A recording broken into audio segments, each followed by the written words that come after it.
Good afternoon. The first thing I'm doing, my thunder has been stolen, of course, by both RISC developments and Uncle, is to show that the PineBook Pro is now able to drive an external monitor, so I'm using it to drive a data projector.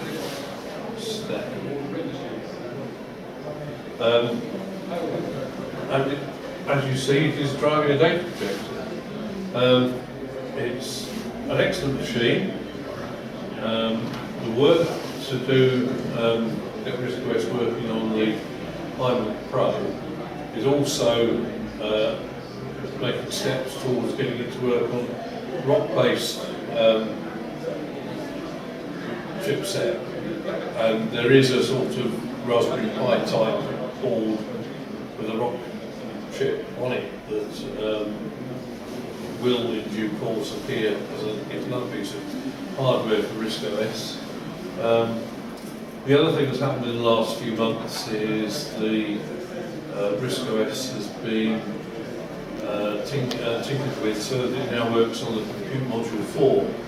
It's unfortunate that you can't buy a Compute Module 4 for love or money at the moment, because of the hiatus produced by COVID in the component supply market. So, although I've got a Compute Module 4 on the stand running RISC OS, running from eMMC,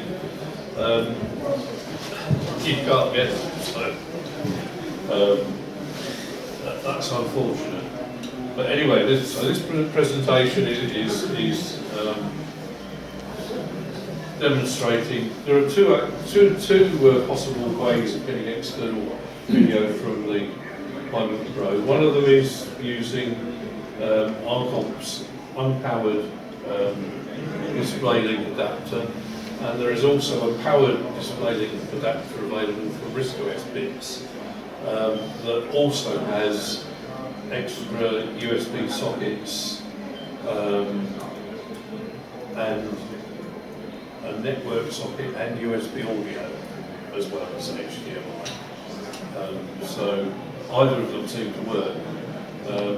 The software is not quite finished because if you toggle back and forth a couple of times, you get to a point where you have to reboot the computer because the interfaces are not quite polished enough to be able to go back and forth more than once. But having said that, it's an extremely useful way to use a portable computer with a data projector to do a show. Now, I have a cheap USB connected GPS unit here, which is this thing, which just plugs into the USB socket on the PineBook Pro. And as you'll see from the display, there are 7 satellites in view, and if I hover over one of them, that one there for example, it will show you that that is an elevation 58, azimuth 214, which means it's a little bit west of south from here and is about there on the horizon. As the circumference there is the horizon and the central spot is immediately overhead. So it's plotting out where all the satellites you can see are in the sky. It has now downloaded enough information to get a fix, and therefore it's now calling up RISC OSM. It's perfectly on cue, wasn't it? It's now calling up RISC OSM to show a rolling map of where we are. It doesn't know that we're stationary, but as you move around, the map would move with them.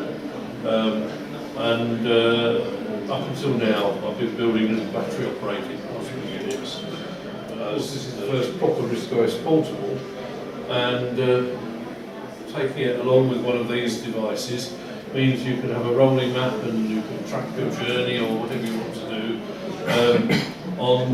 if you tell RISC OSM start tracking as you move around. It will save the locations you've visited, and you can then download it and analyse it when you get home.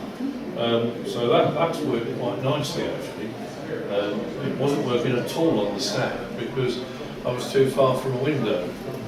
But, so that's a demonstration of sat-nav in its latest form, now being able to communicate with USB connected GPS units. I think this one was £15 from eBay or Amazon, so they're actually quite cheap devices now. Whereas the module for the Raspberry Pi was fairly expensive, about 30 or 40 quid. So let me move back to here and down here.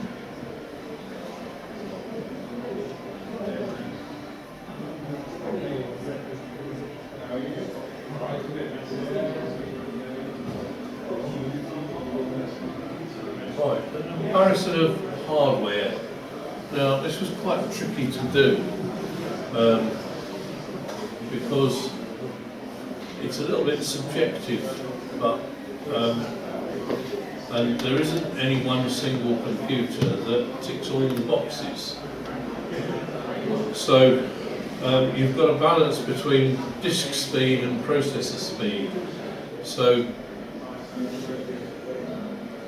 Virtual RISC PC, which uses the underlying host PC's disk storage, is the fastest because the speed has got 4 stars there for disk speed, and it can read at about 600 megabytes a second, which is the fastest amongst all the machines there.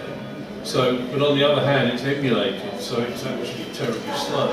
So when you look at the processor speed, so far as RISC OS is concerned, that's down to 4 times RISC PC. So it's good in that it's 4 times the speed of the original hardware that it emulates. But when you look at the titanium and you see that it's 20 times faster, and the PineBook Pro is 25 times faster, and the Raspberry Pi is 25 times faster, you see, okay, that's a pity. You look at their disk storage speeds, and of course, RISC OS is not terribly wonderfully fast at disk access. So you have a kind of balance that you can see here between disk speed and processor speed, and probably the titanium comes out best at the moment, but then it's the most expensive. But Pi 4 based solutions aren't too bad. The only trouble is that the disk speed is not brilliant until you get to the Pi 400 or the Pi 4, where the disk speed is moderate. So it's a much better solution because of course it's a lot cheaper. So overall you would price performance and what have you, you look at the Pi 4 as probably the best bet at the moment. Although the PineBook Pro is now actually competing quite aggressively with the Pi 4 because it's faster, slightly faster on processor speed, faster on disk speed, and in particular faster on random access speed. So the titanium is still the fastest on storage speed, but the PineBook Pro is now a very credible performer as a desktop machine, and with the facility now to have external video, you can have a full-size monitor and an external keyboard, external mouse, and this could be your desktop computer. That is a table that's in an article on PineBook Pro in the next issue of Archive, which is coming along quite well, but isn't finished, I'm told, but should be out fairly soon. Let me move on to the next slide. I mean, that's a fairly complicated table, but I've tried to simplify it as much as I can. And there's an even more complicated version of it on my website, comparing all the different disk media speeds. But that is to try and give a bit of an overall picture. Moving on. Right, I have on sale today, slight promotion, I won't take long. The Impression Publisher Manual is on sale for £25. The show price is £12. And the printing manual for the other applications in the Impression Suite is on sale for £11. With this manual you get a free copy of Impression Publisher Plus.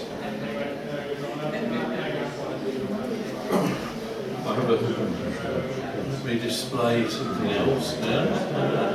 I don't know how well this will look on a data projector, but as a kind of gimmick, I have, I need to type something in, I hope this will work.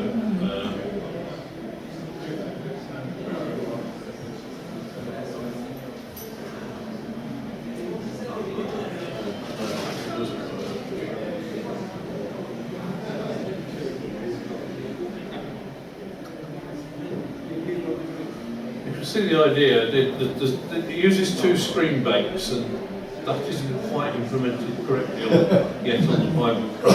But basically you get a page turning graphic of a manual, and this is the RISC 5.28 user guide. Obviously you don't need to turn the pages with this flashy graphics. If you just, where's the mouse cursor? If you just click with the select button, it just turns the pages. So, you know, if you click with adjust, it does all the neat graphics for turning the page with an animated display. But it's not very good to see on. Oh, it's working a lot better on there than it is on here. But it's still not quite right. It goes at 2 or 3 times that speed on a platform, and you get a clean picture because the two different shadow bank. One, it arranges things so it writes to one screen bank while you're displaying the other, and then swaps and writes to the one that's not being displayed. The only slight problem is that isn't quite good enough to avoid flicker.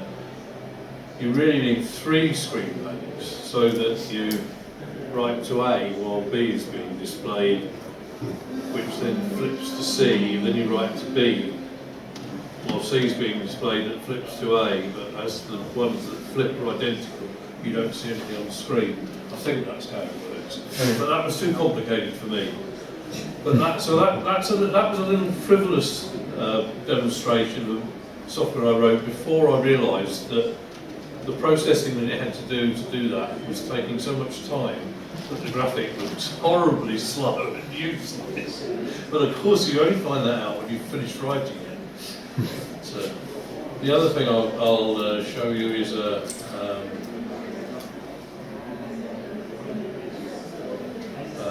something I wrote over the course of about 10 years, which is a simulation of the London Underground. And I was going to do a record attempt on the London Underground, and I thought I needed to plan it first. So 30 years of planning later, I realised that the only way you can actually break the record is by sprinting between different stations, rather than cleverly by using a car in different places, because that's actually prohibited. So now that I have actually planned how I would do it, and I'll demonstrate that by showing you this. This is now attempting to go from Upminster to Cheshire, taking a long time to do it. And what you'll see is that everywhere it's visiting, it's showing you the timetable for the line, and what the next train display is showing on the platform that you're at. And it's going through this process. Obviously, this is just playing back a thing that I've recorded. The idea is that you try and set out from wherever you choose to start, boarding different trains, and the system will record whether you've visited every station or not, and try and do it in a sensible time. So it's a very odd adventure game, really, where you're trying to, and you're constrained by the timetable that was in place in 1989. And of course, modify the underground by adding a little extra to the northern line. Oh, well, of course, the thing is, they've taken away the interesting bits. They've taken away Ongar, which had a rush hour only service, and they've taken away Aldwych, which had a rush hour only service, which meant it was extremely difficult to get to them. And at the extremities, where you were forced to go to the extremities in the off-peak, because you had to visit these other places in the peaks, and the service on the extremities of the lines in the off-peak was dramatically bad. So now it's superb. So, you know, a lot of the challenge from the strategic side of it has been removed, but it's a fun application which is freely downloadable from Play Store. And I'll show you, for example, if you click menu over the next train display, it will show you the train, which you can then decide, I'll get on that train and get off it there. So you're boarding the train from Chesham to Chalfont. You arrive in the bay and it tells you the next northbound trains. There's a fast train on the other platform to Amersham, and this train goes back to Chesham, and it tells you how many minutes it is before they do it, and you can click on menu over the board the train to Amersham or whatever, and it then gives you the timetable of all the trains back from Amersham. Unfortunately, it arrived too late for it to be anything useful. So there's, you know, an empty stop train going back to Chalfont is no use to us. And there is a train that will take us to Baker Street. So the timetable's displayed for whatever location you end up arriving at. Let's go back to the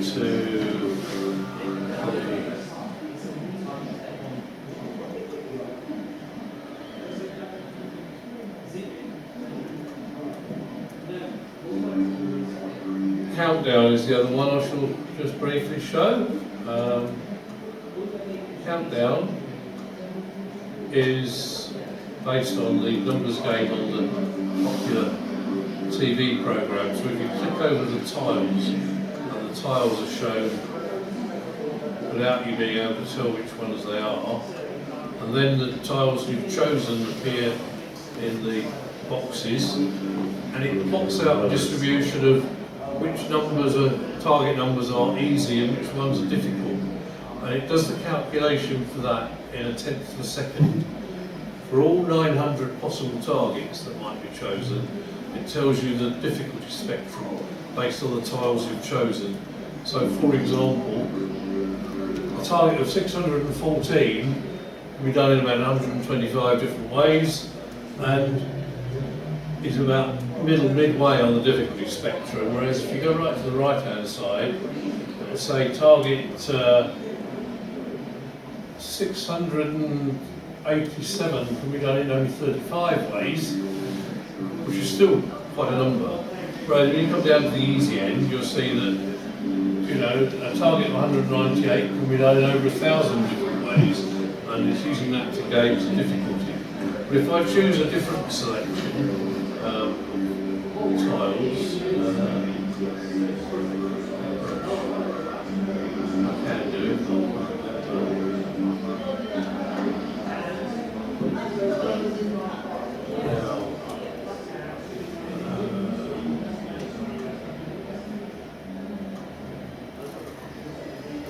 So if I choose several large tiles,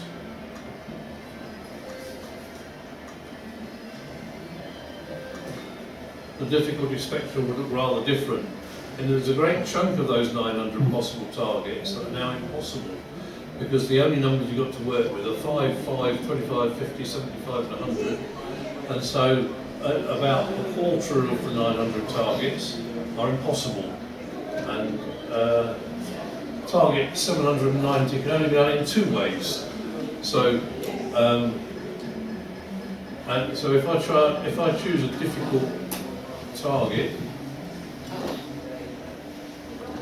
623, and then say I give up, it'll say 623 can be done in 79 ways. Why not 5 times 25? 5 times 25, 100 minus 75, 50 plus 25. When you combine all those, you get 625 minus 2 equals 623. So, you know, it's calculated all of those possible combinations of arithmetic for every different possible number from 1 to 10 and the 25, 50, 75 and 100 in a very, very short time. Now, to do that, I started off writing it in BASIC and it took 30 seconds to calculate, which is not much use because that's as long as you get yourself to choose to try and get it right. And in machine code, it's 300 times faster than doing it in BASIC. And I have some details about all of these things here, if anyone is really interested. I think that's it, actually. So, if anyone is really keen to know how any of those things were done, I've got using GPS on RISC OS, a short article. I've got first thoughts on the Pinebook Pro, a review of the Pinebook Pro. I've got some detail about Compute Module 4 and how RISC OS runs on it. I've got Ring Bind, which is that animated display. How to get a dual boot computer. On my stand there is a Compute Module 4 with a switch, and if you hold the switch down it boots into Linux. And that's done in the config.txt startup file. And a little bit of explanation about Countdown. I'll fully finish with I don't know how long this will work on.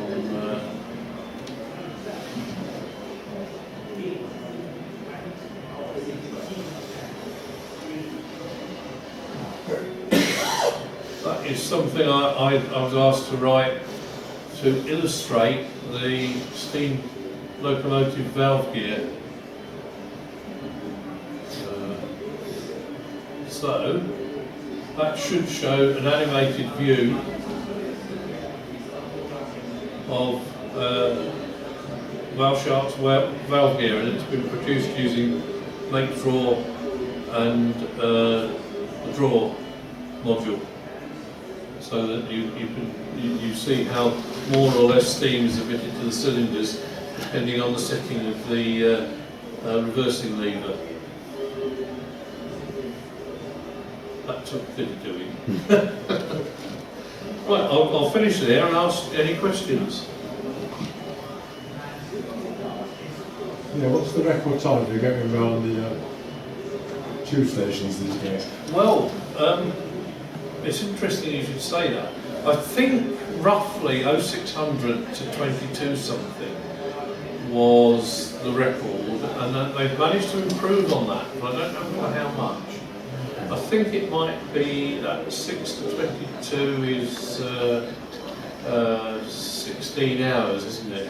I think it might be down to something like 15 hours, but the rules sort of change themselves a bit from time to time. The whole thing keeps changing, isn't it? The Guinness just want to sell the books, they're not that. Yeah. So, although they have all this sort of, oh, you've got to jump through all these hoops to get the record, there's no real consistency about it, because the number of underground stations that there are, that therefore form the challenge, keeps changing, because they keep opening lines and shutting lines, and they keep changing their minds whether Edgware Road Met is the same as Edgware Road Bakerloo, or whether they're separate stations and things like that. That keeps on changing.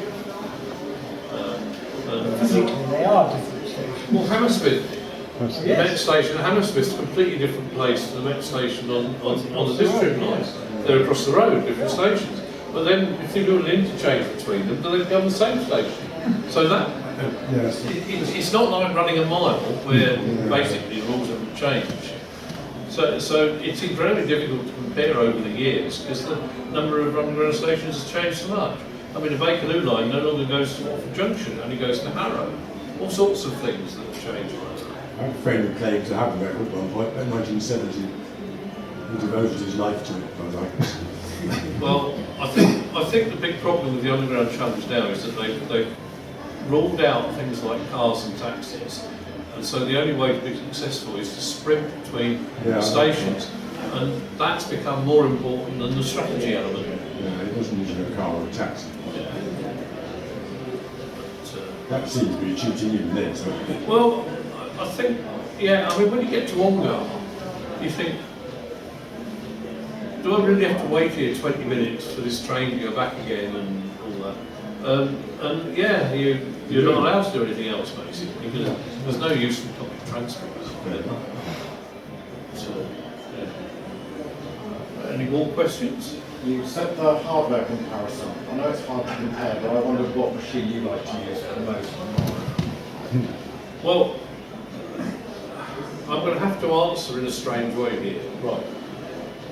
For software development, when I am probably storage speed is the most important thing. I find virtual RISC PC extremely quick to develop on because it's using an underlying storage system that's very, very fast.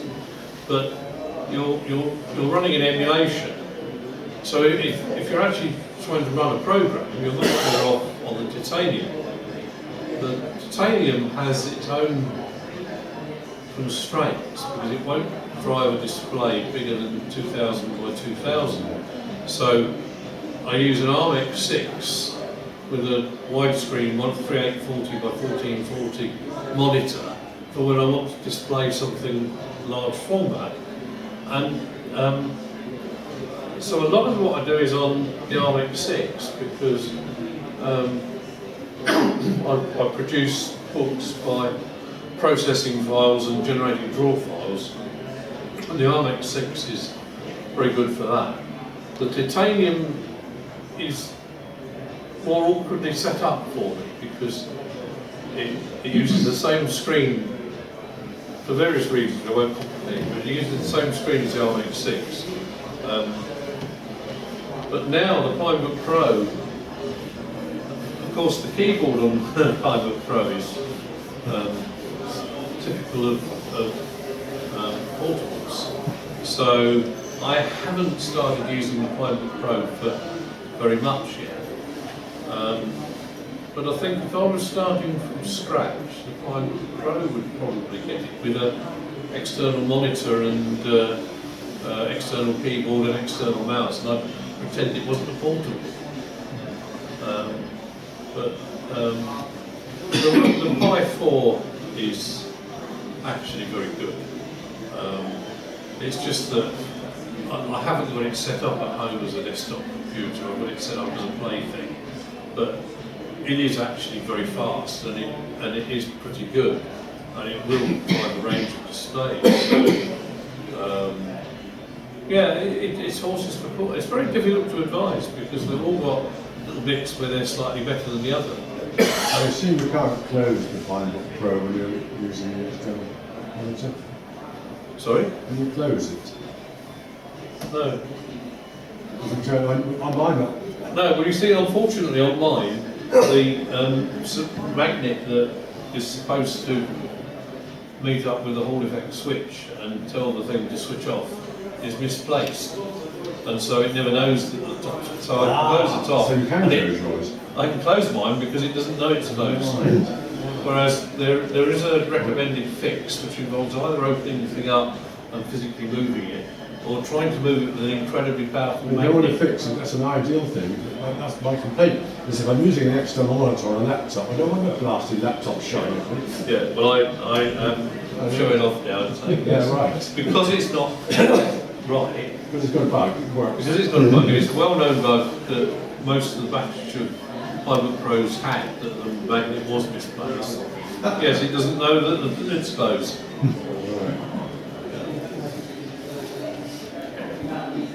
But, yes, that is running really. It runs a lot faster than that on the online. Any more? That's, I think you filled half an hour. Excellent.